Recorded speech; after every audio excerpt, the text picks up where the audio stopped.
capítulo 1.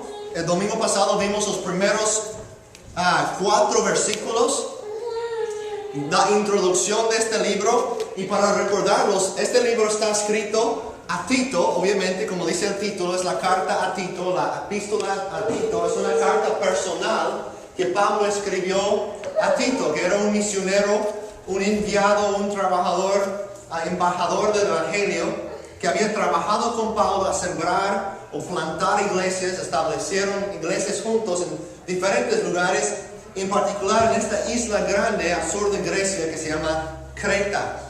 Pablo y Tito trabajaron juntos allí, establecieron un montón de iglesias locales, muchas asambleas o congregaciones de hermanos en diferentes pueblos y aldeas y ciudades de esta isla. Pablo deja a Tito en ese lugar y dice aquí en el versículo 5, Pablo dice: te dejé en Creta para que pusieras en orden lo que quedaba por hacer y en cada pueblo nombraras ancianos de la iglesia. Entonces Pablo había dejado a Tito en esta isla de Creta para terminar esta obra de nombrar ancianos o líderes en cada aldea, en cada pueblo, en cada una de esas iglesias.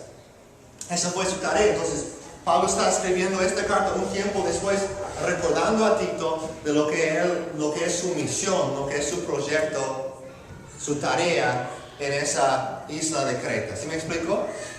Entonces ese es el trasfondo de este libro, para que entendamos de qué se trata este libro. Y dijimos el domingo pasado que el tema de este libro es que este libro es un llamado, a ver si lo recuerdo, los que estaban aquí, un llamado para guiar y para vivir el Evangelio de la gracia.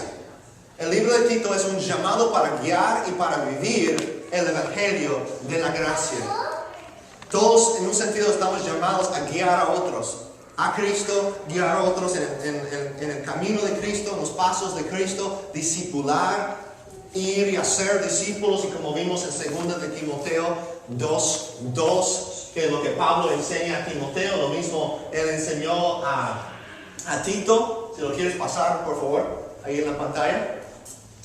Podemos ver este versículo.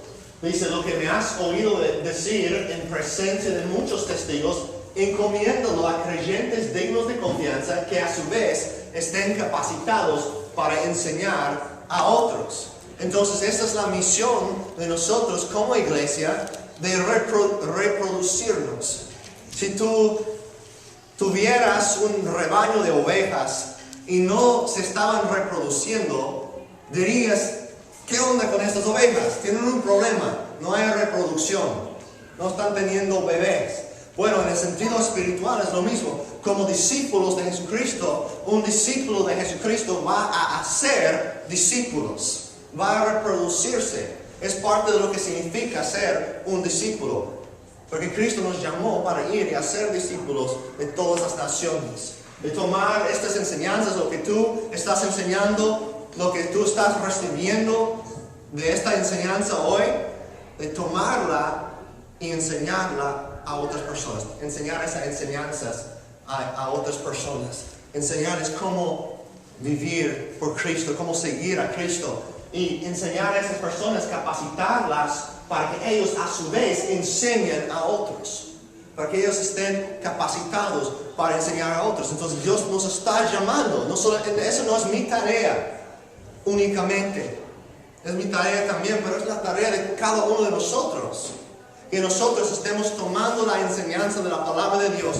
este discipulado que estamos recibiendo, esta información que se convierte en transformación en nuestras vidas, para que juntos podamos hacer discípulos. Así que, Rogelio, Dios te está llamando no solamente a ser un discípulo de Jesucristo, sino de hacer discípulos de Jesucristo. Jessica, Dios te está llamando no solamente a ser un seguidor de Cristo, sino a ser otros seguidores de Cristo. José también, hermana Felipa también, Serafín también, Dios te está llamando no solamente a ser un seguidor de Cristo, sino a ser discípulos de Jesucristo. Samara, Dios no te está llamando solamente a recibir estas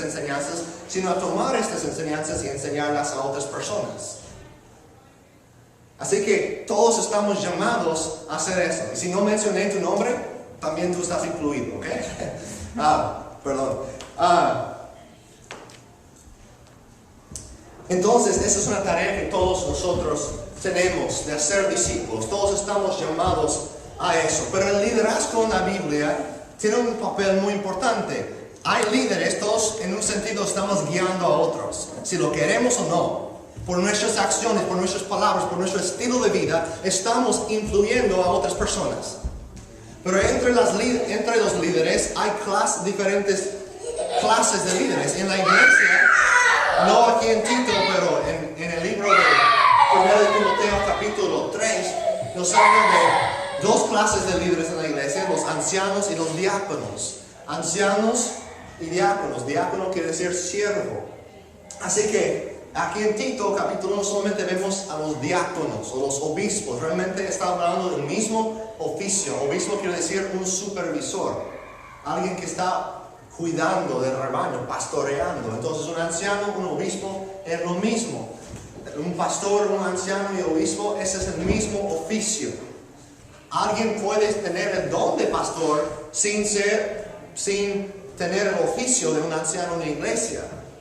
Pero los que tienen ese oficio, los que están trabajando y participando como ancianos en la iglesia, deben tener el don de pastorear, de cuidar el rebaño. Entonces, en este libro de Tito solamente nos menciona la primera clase de líderes, la primera que se menciona, no que sea más importante que los diáconos, pero menciona específicamente los ancianos. Entonces vamos a leer otra vez el versículo 5 y vamos a leer hasta el versículo 9 para que podamos ver todo el contexto aquí. ¿Todos están siguiendo conmigo? Versículo 5. Pablo dice: Tito, te dejé en Creta para que pusieras en orden lo que quedaba por hacer, y en cada pueblo nombraras ancianos de la iglesia de acuerdo con las instrucciones que te di. El anciano debe ser intachable, esposo de una sola mujer. Sus hijos deben ser creyentes, libres de sospecha, de libertinaje o de desobediencia.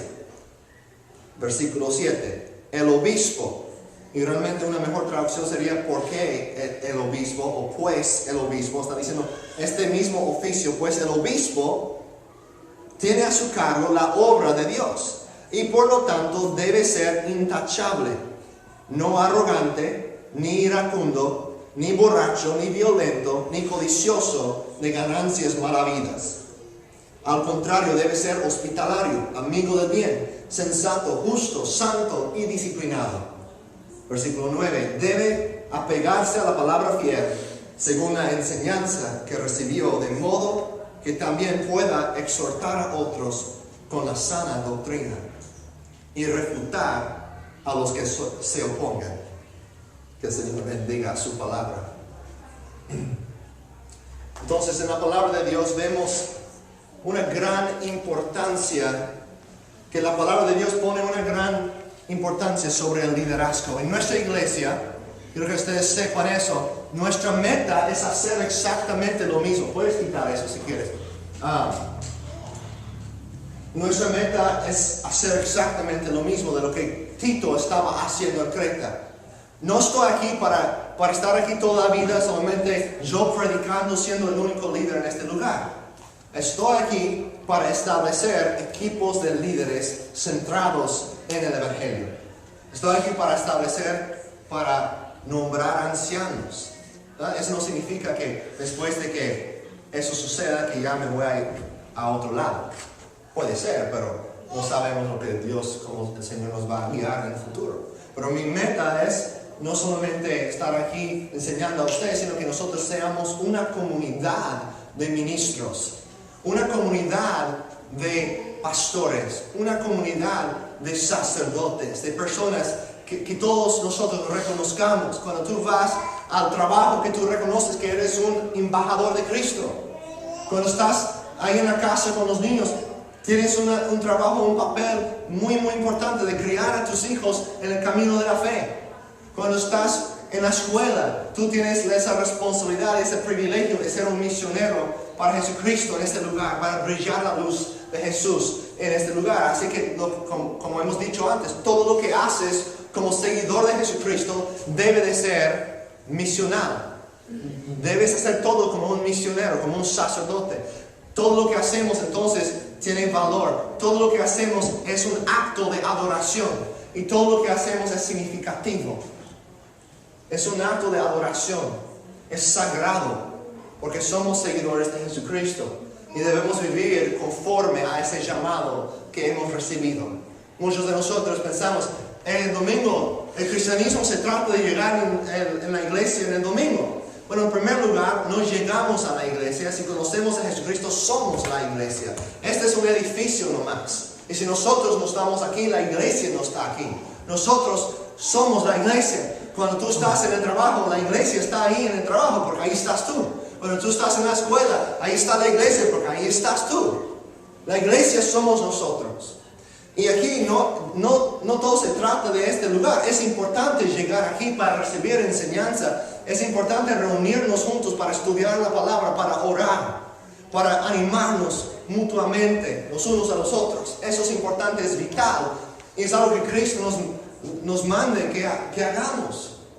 Sin embargo, no es la única cosa. Esto, si puedes imaginar en tu trabajo, algunos trabajos, dependiendo de lo que tú tienes, en qué trabajo estás, algunos trabajos tienen como una junta antes del día.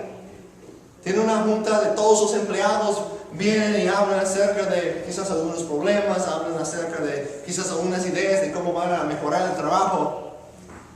Pero esa junta no es la cosa principal. El trabajo es la cosa principal. Si no fuera por el trabajo, no estarían ahí en la junta. ¿Se me explico? En los deportes, a veces el entrenador, ¿verdad? Llama a todos los jugadores y tienen ahí ese círculo y está hablando de los planes, de lo que van a hacer.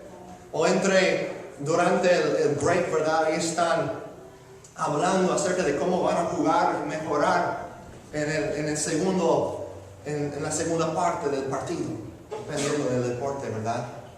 Como lo llaman. Pero esa junta realmente no es la cosa esencial. La cosa esencial es el partido, ¿verdad? De eso se trata. Esa junta es importante, es esencial, sí, pero es solamente una parte. La cosa principal es el partido. Y muchas veces nosotros vemos esto como si fuera el partido y no es. ¿Se me explico? Nosotros salimos de este lugar y entramos en el campo misionero para ir y servir y adorar con nuestras acciones y hablar de Jesucristo y vivir como Cristo para la gloria de Cristo, para que la gente vea a Jesús en nosotros, vean su amor, su compasión, su justicia, su santidad reflejadas en nuestras vidas. De eso se trata la vida cristiana. No se trata de un hombre enfrente de un grupo de personas, entreteniéndolos con chistes y con muchas palabras elocuentes. No. Lo que estoy haciendo aquí es una pequeña parte de lo que es nuestra tarea como cristianos. ¿Se me da a entender? ¿Me explico?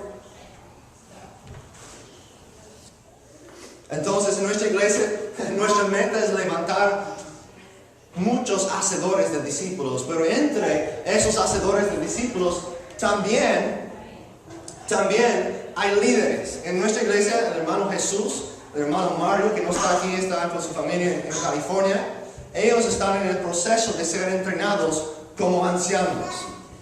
Están en el proceso de aprender la sana doctrina, de vivir conforme a esos requisitos que se mencionan aquí, para que tengamos un buen equipo de líderes. Y entonces, a lo mejor te estás preguntando, Natán, si estamos hablando de liderazgo, ¿qué es lo que eso tiene que ver conmigo? ¿Qué tiene que ver todo eso conmigo? Perdón. Porque si yo no soy un líder, o yo no voy a ser anciano, yo no voy a ser pastor, ¿qué relevancia tiene este pasaje para mí? Pues tiene mucha relevancia, tiene mucha importancia para ti.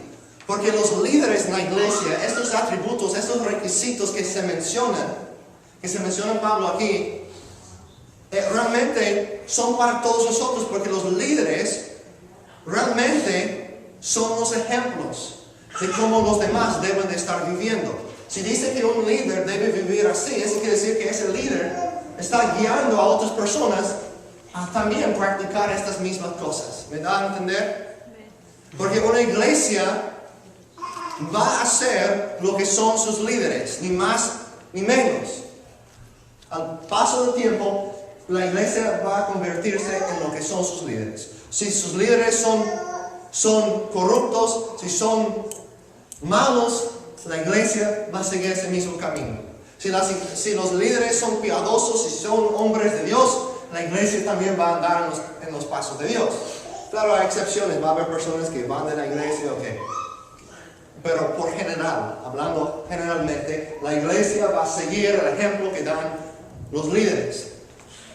Así que el liderazgo es de muchísima importancia. El liderazgo es algo plural, hay pluralidad. Yo rindo cuentas ante el hermano Jesús, ante el hermano Mario, también con Genevías, también con Nick, con muchas personas, porque yo reconozco, yo no soy Dios, yo no soy el rey, yo no soy el dictador, yo también necesito a otras personas piadosas alrededor de mí que me puedan apoyar.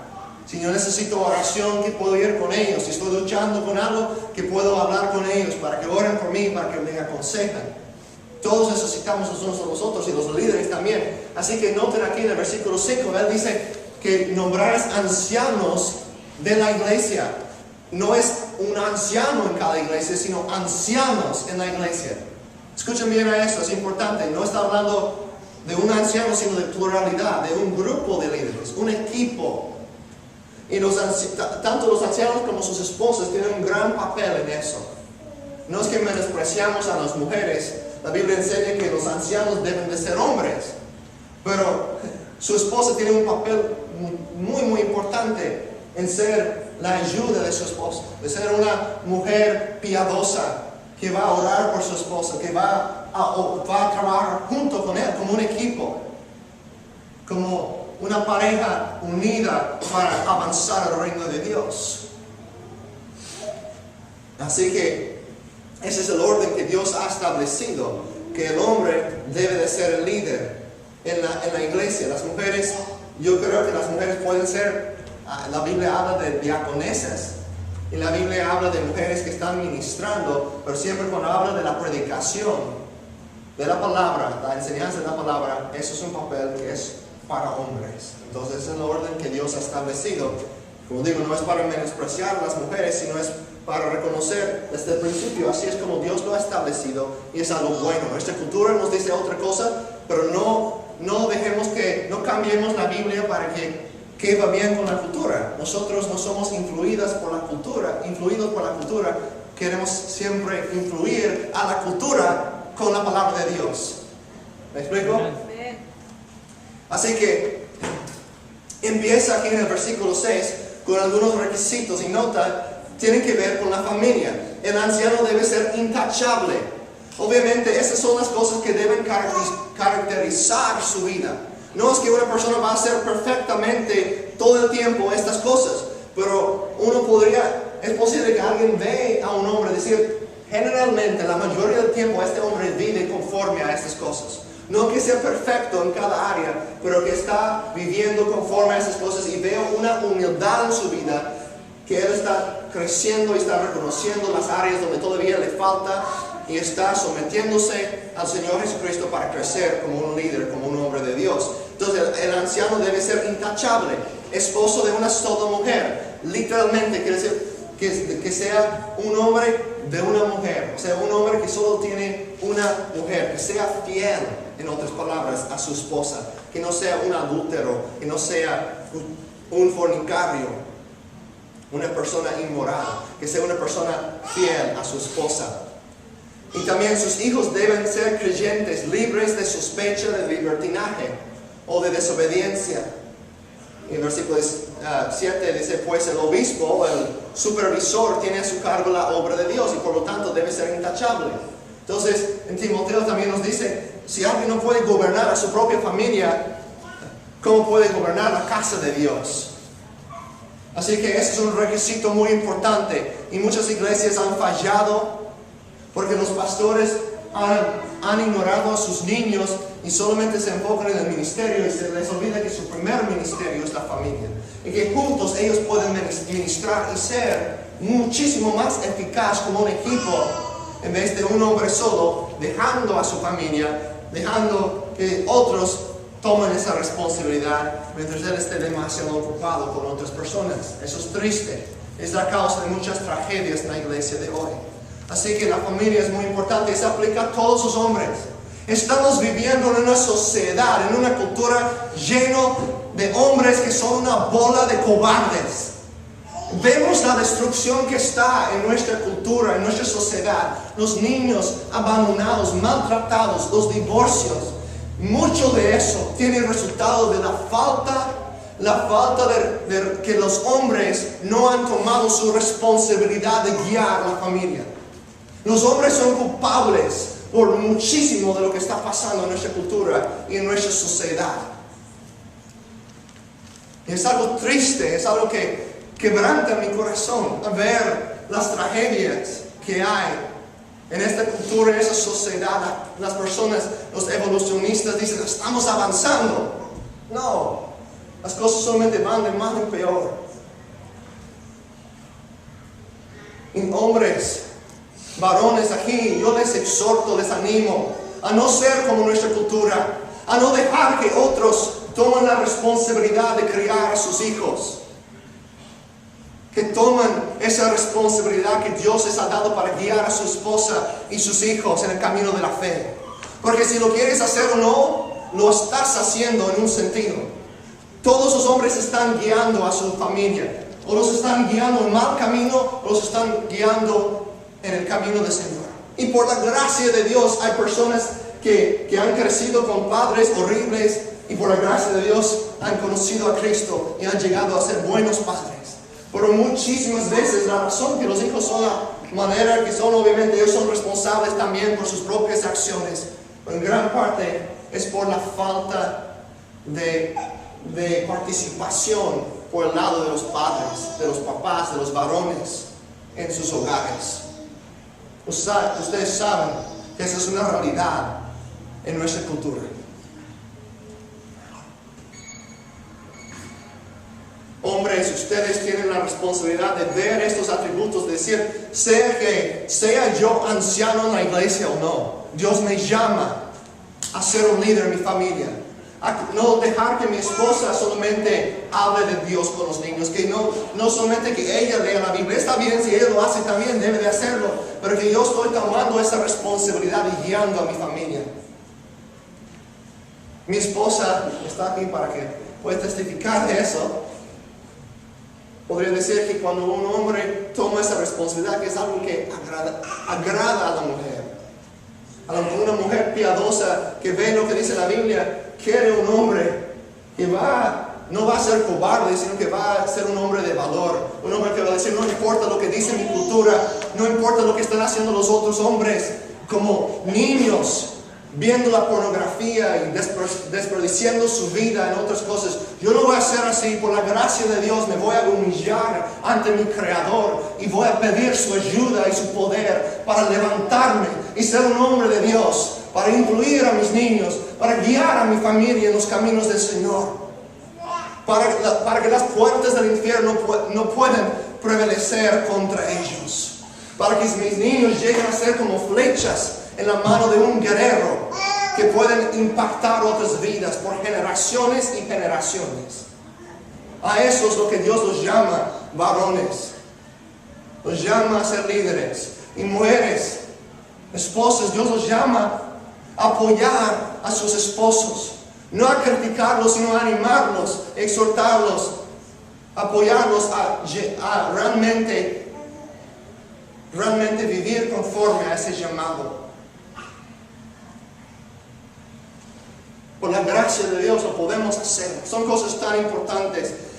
Como iglesia nosotros podemos enseñar a esta comunidad que las personas pueden tener vidas diferentes. Que las familias no tienen que ser quebrantadas. Que el divorcio no es algo que pasa a la mitad de las parejas. Y podemos ver que con todos los problemas y dificultades que tenemos, que si estamos rendidos a Jesús, confiando en Él, podemos vencer.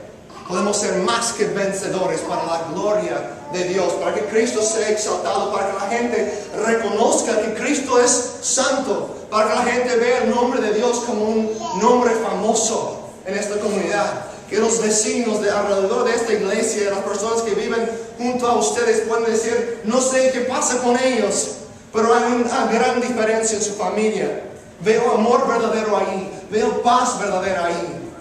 Veo que los niños aman a sus papás, que los papás verdaderamente aman sacrificialmente los unos a los otros y a sus niños. Y cuando los hablas de Jesús, ya te van a hacer más caso, porque van a ver que realmente estás caminando y viviendo conforme a lo que estás hablando. Entonces debemos hablar de Él, pero también vivir conforme a este mensaje. Versículo 7, pues el obispo, el supervisor, tiene a su cargo la obra de Dios y por lo tanto debe ser intachable, no arrogante, ni iracundo, ni borracho, ni violento, ni codicioso de ganancias malavidas. Al contrario, debe ser hospitalario, amigo del bien, uno que ama lo que es bueno, que se alegra en lo bueno, que haciendo buenas obras, ayudando a los pobres, que está mostrando amabilidad y paciencia a las personas, que ama la oración, que ama el servicio. Debe ser sensato, es decir, vivir sabiamente. No una persona necia, no una persona que toma decisiones.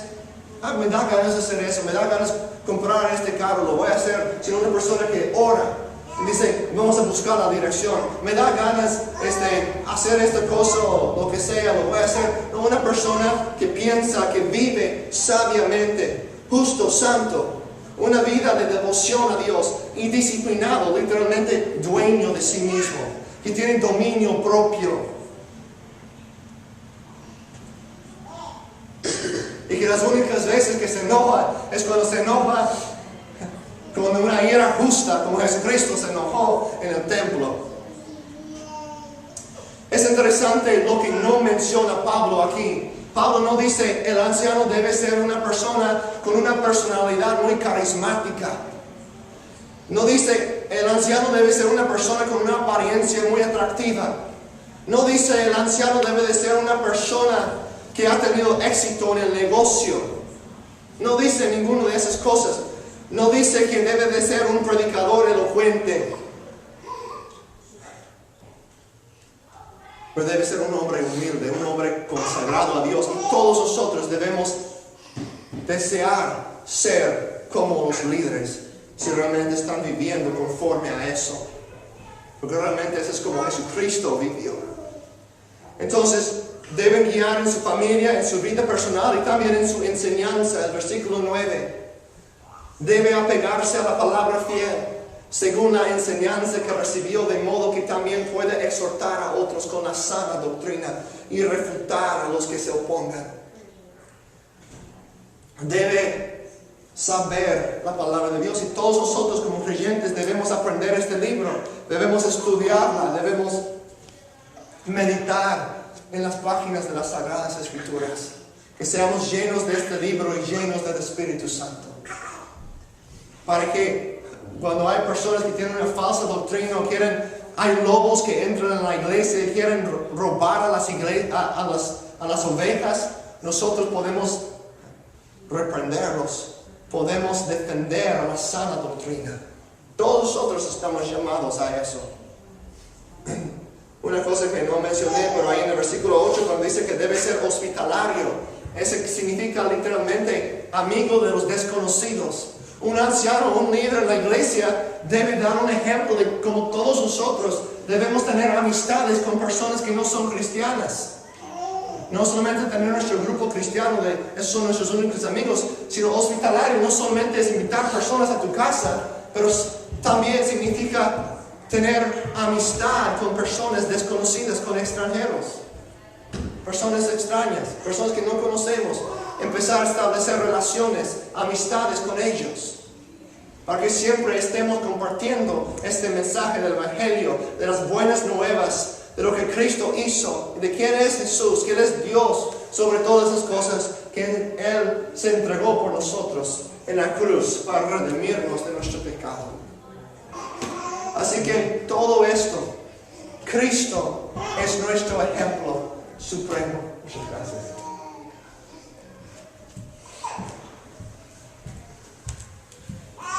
En nuestra propia fuerza, hermanos, no podemos hacer eso. Yo no lo puedo hacer. Pero Cristo es una persona, la única persona que vivió una vida completamente rendida a Dios. Él obedeció perfectamente a su Padre. Así que Pablo nos exhorta, o el autor de Hebreos nos exhorta en el capítulo 12, que fijemos nuestros ojos, fijemos nuestra mirada en Jesús, el autor y perfeccionador de nuestra fe. Todo se trata de Cristo. Todo se trata de ver a Cristo e imitar su ejemplo. Que seamos imitadores de Dios. Y es la única forma que nosotros realmente podemos vivir así, con nuestros ojos en Cristo. Y así podemos guiar y vivir el Evangelio de la gracia. Vivir en piedad, en nuestro trabajo, en nuestra escuela, en nuestro hogar, en cualquier lugar. Guiar a otros en los caminos de Cristo y vivir, ser un ejemplo de lo que es el Evangelio. Que las personas puedan ver en nuestras vidas el amor de Cristo, la verdad de Cristo. Y que siempre el Evangelio que siempre el Evangelio esté en nuestros labios. ¿Quién es Jesús? ¿Y qué es lo que Jesucristo ha hecho por nosotros? Eso es el Evangelio. Las buenas nuevas de Jesucristo, de su muerte y de su resurrección. Todo se trata de Él, hermanos. Amén. Amén. Señor, yo tengo una gran fe, una gran confianza que tú vas a obrar esta noche. No porque somos un pueblo tan inteligente o con tantos dones o lo que sea, Señor. Somos personas comunes y corrientes, por lo menos yo. Pero Señor, yo tengo confianza y fe, porque sé que tu Espíritu Santo, sé que el Espíritu del Dios viviente vive en nosotros y está trabajando y obrando en este lugar. Y que las puertas del Hades y del infierno no puedan prevalecer contra nosotros, contra tu iglesia. Que tú vas a edificar a tu iglesia. Pedimos por cada hermano aquí, cada hermana aquí, cada persona, que podamos crecer a ser más como Jesús y vivir conforme a la piedad para tu gloria, Señor. Pedimos por los hermanos que no están por varias razones, que los traigas pronto de nuevo con nosotros, pero que seamos motivados a salir esta semana y reflejar tu luz a un mundo que está en rumbo a la destrucción. Que puedes traer a muchos hijos y muchas hijas más a tu gloria, Señor. Lo pedimos conforme a tu voluntad y te damos gracias, Dios. Gracias, Padre nuestro. Tú eres bueno. En el nombre de Cristo Jesús, nuestro amado Salvador. Amén. Y amén.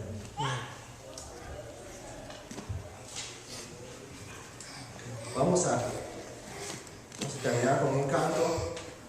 Hermanos, aprovechando este tiempo de decir así que yo los amo con todo mi corazón y oro por ustedes todos los días.